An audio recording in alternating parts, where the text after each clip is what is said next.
I'm always a fan of straightforward and to-the-point fan service games with a clear theme and decent gameplay and or story. In the last several years, the amount of these games has decreased unfortunately, but every now and then they tend to pop up. One of those is the recently released TurretGirls, a Japanese fan service game with a clear gimmick, reasonably decent gameplay, and most importantly, it's not a gacha game. Plus, there's a bit of low-budget quirkiness.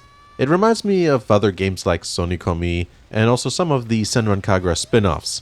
The game was provided to me for free, so thank you very much for that. To be honest, I was going to play the game and review it either way, but yeah, they contacted me to see if I'd be interested, and I was. Not that I would be out a lot of money, it's just $10 US on Steam. TurretGirls is made by Nanairo Enterprise out of Japan. This is the second of only 2 games they've developed. The game goes like this. You control a girl on a giant cannon thing on rails that moves side to side. Aliens come towards you and try to destroy the generators that are in front of you. You shoot aliens. The waves of enemies becomes harder and harder, and you can add and upgrade weaponry, generators, and buffs with the money you earn. Playing through the stages levels up weapons and unlocks other weapons as well as clothing and accessories. It is the same kind of gameplay over and over, but if it's your sort of thing, it's pretty fun. I kind of like that sort of gameplay because it's a bit skill-based and you can get better at it over time. And your time is rewarded by the gameplay becoming more satisfying as you go on. In terms of the story, the game tells you nothing, basically. The girl is just known as Girl. I don't know why the game is plural while there's just one in the game. Perhaps there's more girls doing the same thing somewhere else in the TurretGirls universe. You get glimpses of the game world with random dialogue, so it does seem like there's more lore that was just not implemented into the game or something. The gameplay is quite smooth and satisfying. You have 3 stages to select from, with only the first being available from the start. Each wave of enemies is divided into days, or rather, instead of waves, they call it days. There's a timer and you basically just have to survive until the timer runs out. The game ends if all generators are destroyed or if the girl takes too much damage. The amount of damage is not shown on a health bar, you just have to monitor her clothing damage. Once she's in her undies and you can hear her heavy breathing, you know health is low. It's actually pretty intuitive. You get various cut-ins when clothing damage occurs, kind of like Senran Kagura. You can also change the censoring to things like light beams or stars, for example. And interestingly, you can also add a mosaic in the options for some reason, and obviously I didn't do that. After every day, you get to spend money on upgrades. It's kind of like Vampire Survivors or HoloCure. You get a choice of 3 things. They could be weapons, upgrades to weapons, abilities, generators, or, things like that. You get some money after each mission. The more enemies you kill, the more money you get. Now, the generators are important. They generate power for the super weapon that is above you. You can see the giant turret thing if you look up. Once you gather enough power, which you can see going up after every day, then it goes to the boss fight. You have to hold off strong enemies until the super weapon fires, and yeah, then you win. Different generators output more or less power. Some even have defensive abilities like shields or weapons, but those don't generate that much power. After finishing stage 1, you unlock stage 2 and stage 1 endless. So yeah, that just goes on forever apparently. And basically you do that until all 3 stages are unlocked. You can unlock various items of clothing. You don't get a preview of what they will look like, you just have to unlock them first. But it does mention how to unlock it, like which day of which stage or whatever. The game starts off as a bit slow and tedious, mainly because of the reloading. Like it's slow and you miss enemies and then some of them hit your generators and whatever. But after a couple of days, it starts to pick up a little bit, and yeah, it gets better as you gain some extra weapons and enhancements. There are limited weapons and ability slots, so yeah, just so you know, that means you can't just choose everything. Though at first you probably will, just to get yourself familiar with what everything does. Once you have enough weapons, things like reloading isn't a big deal, because they all reload at different times, meaning there's always a constant stream of something being hurled towards the enemies. As far as I can tell, every weapon can be your main weapon, you just have to unlock it. But that also means that once you get a certain combination of weapons, the unique attributes of your main weapon becomes just part of the overall combination.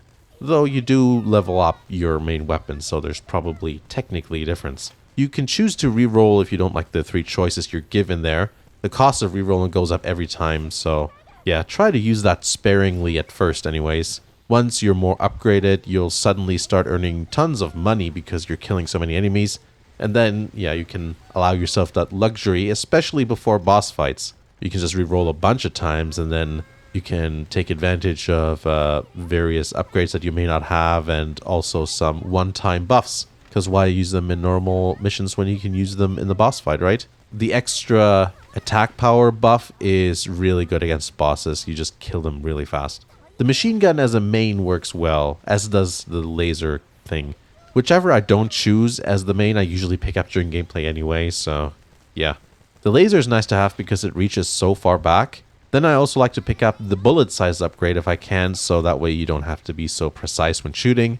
An interesting thing is that if you like a certain weapon, you can sometimes pick up both the normal and an upgraded version of that weapon at the same time. In the beginning, try and make sure not to spend all your money each round just so you can heal your character. It's over $3,000, I think it's like $3,300 to heal. And yeah, it's easy to spend too much on upgrades and then not having enough money when you actually get the option to heal. I don't think you need to upgrade your melee attack really. You only need it if certain enemies get too close, but you can kind of work around that.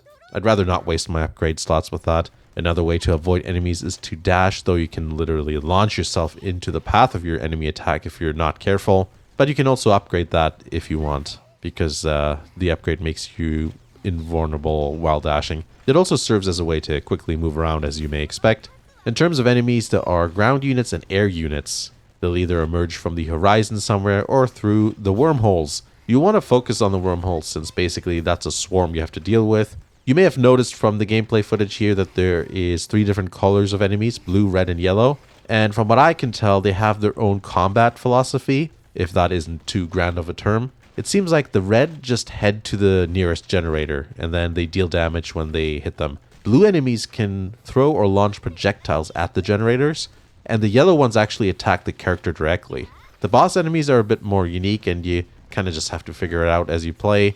You know, some will launch like a giant rock thing, and you have to shoot the rock that's forming. Also, some of them, if they open their mouth, you deal more damage, things like that. The more powerful you get, the more the differences in enemy behavior doesn't matter. It kind of transitions into a different kind of gameplay where you then just try to focus your damage on bigger enemies with the occasional quick sweep around the battlefield in order to kill the smaller stuff. I think it's pretty fun, and I like unlocking the various items of clothing and trying out new weapons. The graphics have an interesting style to them. I don't know what to call it. It's like an attempt at cel shading, but it's, I don't know, it has like a neon glow to it. It's quite eye-catching, and it's a big contrast to the desolate post-apocalyptic background. It does look like it's a filter in order to hide some low-budget imperfections. I think the effects are quite good-looking, and it does look very much over the top once there's a lot of enemies and you've got a ton of weapons shooting all at once.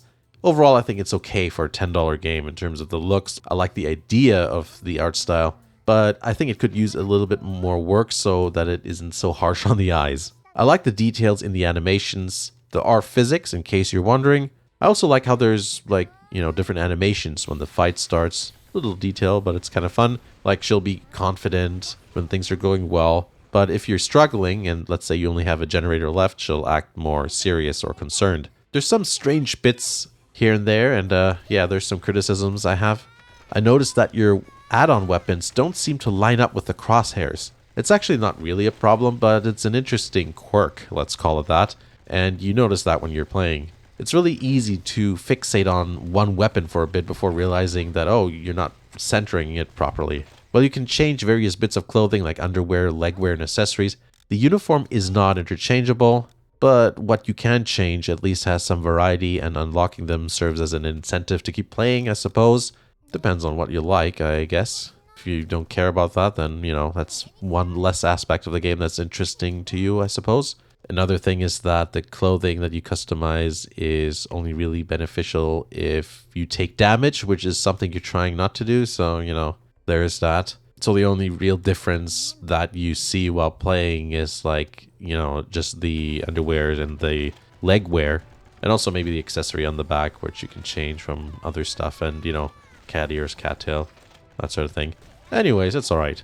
One more annoying thing is that you can't view the stats of your current generators. I can't always remember if the generators that I have, like, you know, how different they are to the ones that I can buy.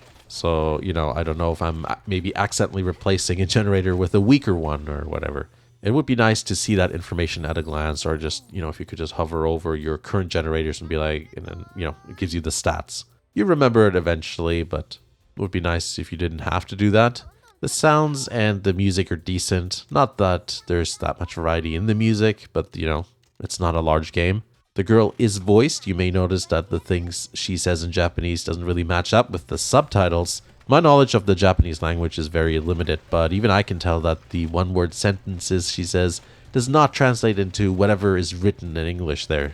In terms of overall playtime, you can clear the 3 stages in a couple of hours. At first, you might die here and there, but then you get the feel for it pretty quickly. I haven't done it yet, but I'm guessing that unlocking everything will be another couple of hours. So yeah, not a long game. I think it's acceptable for the price, but you know, everyone's different. I've seen some complaints here and there about the limited scope of the game, but you know, you may want to buy it on sale because of that. And I do think it is on sale right now. Of course, it depends when you're watching the video. Maybe you're watching a year later and you're just here because you searched up the game because it is on sale on Steam and you're like, hey, is it worth buying this game? Whatever it may be, I hope the review was helpful. I think for the price, it's quite fun. It reminds me of many of the 2010 era fan service games. Thanks for watching, and I'll see you again in the next video.